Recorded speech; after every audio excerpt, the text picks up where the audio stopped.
We have had an absolutely incredible year with the Marching Greyhounds this year. The tradition of excellence the Carmel High School Marching Band has is still in place, still fully in effect. I'm really thrilled with what the kids and the staff and the parents and everybody involved, all of our stakeholders, have done. Hi, I'm Kyle Young. I'm Associate Director of Bands here at Carmel High School. This show is called Tribute, and it is a collection of 5 movements from the group's 5 national championship shows, just a little snippet of each one of those programs. One of the biggest challenges was just pacing out the season. We're so used to having a lot of time together in the summer, and what ended up happening was half of our camps was stuck on the internet. We had to do the entire thing on Zoom, and it changed how we pace things, and we ended up actually coming out with some new tools that we're really excited. We've already started planning for next year. We're going to start utilizing. My name is Matthew Black, and I'm Associate Director of Bands at Carmel High School. So this year we took attendance every rehearsal. They stayed in the same spot every time, and we asked the 4 questions just to make sure that we were keeping up with anybody that got sick, and if there was any contacts. We knew exactly what kids were around them. And it was a pain, but it was kind of cool because we could talk to the kids and make sure they were doing okay. Hi, I am Erin Boone, and I am the director of the Carmel High School Color Guard. We had to really experiment on how are we going to start learning a show and learning choreography and not be able to see kids in person. So the first hurdle I was kind of shocked that we were able to get over was the learning choreography via video and being able to show up at the end of July and see that the kids could retain and almost like a step ahead of where we would normally be because we were able to get those things taught virtually. And to go along with that, just the commitment of the team, I think, this far. It's crazy to me that in times like this, we've had most rehearsals with perfect attendance. We had kids that really committed themselves from May to now to get through the whole season. So it's been really amazing to kind of see them develop from just little screens on my computer versus now in person. And I would add to that the mask situation. I know it's tough, and I mean, we've had hot, long days, and it's amazing to me that we can get kids together in this time and ask them to wear a mask while working out and doing all these extracurricular things, and they're all committed to it. So it's been really fun to see them kind of push through any kind of boundary that might have gotten put on them from May until now.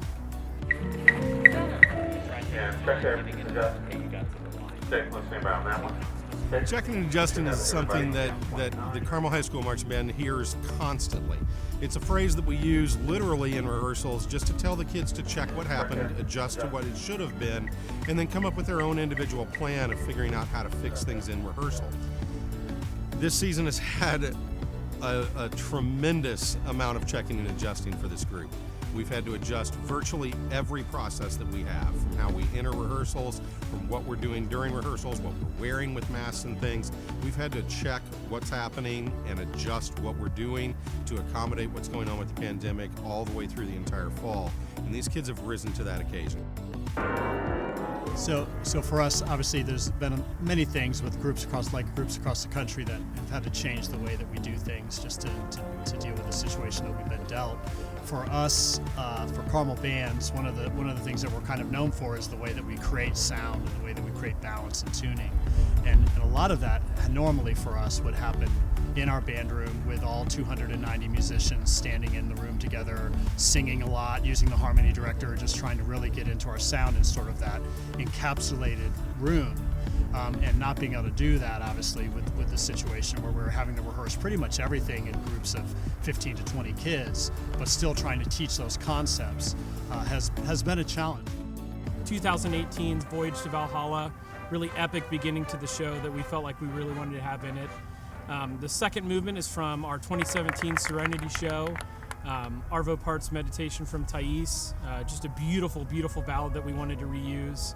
And then we used the percussion feature from our 2016 show, which then leads directly into the closer from What a Tangled Web We Weave in 2012. And then our tag ending is from the Suspended Cymbal show in 2005. For the tribute show, we were able to kind of use the same stylistic things that we did. We tried to not use exact phrases, but little things here or there that we know the kids would see a nod to and enjoy doing. But we tried to still keep it fresh, because part of what this color guard is great at is learning new things often. So we didn't want to take away from that, especially seeing as how a lot of our kids were in a lot of the shows that we're redoing. So it was really fun to find our favorite moments, the little ticks here and there, and add them in and get these kids in that same kind of style.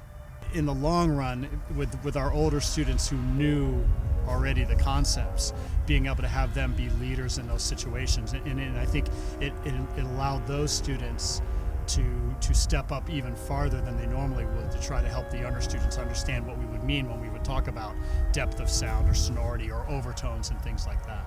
Proud of them. The little brass the tubas, I think, are the best, probably the best marching and close to the best playing section we've had ever. And they all stepped up, and they're ending the season really, really strong. If I hadn't told you that they rehearsed split the entire season, you'd have no idea, because they're doing such a good job.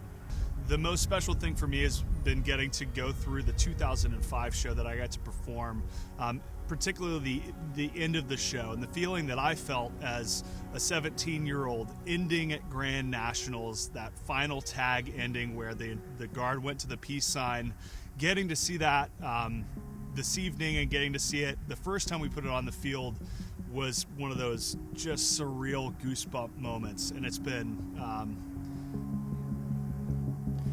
really special all season long to get to watch that.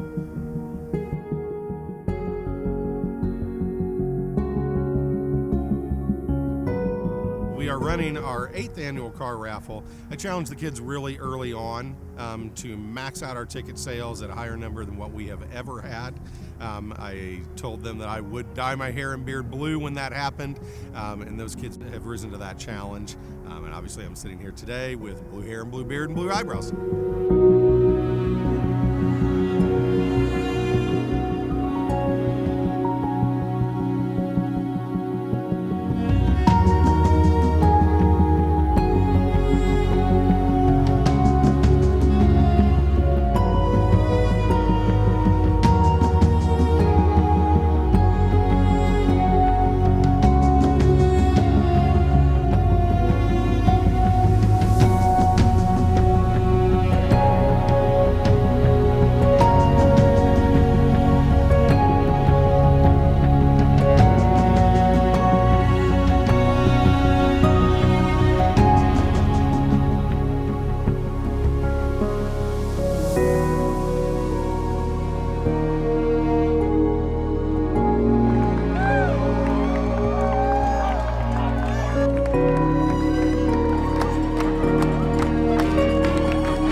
Let's go!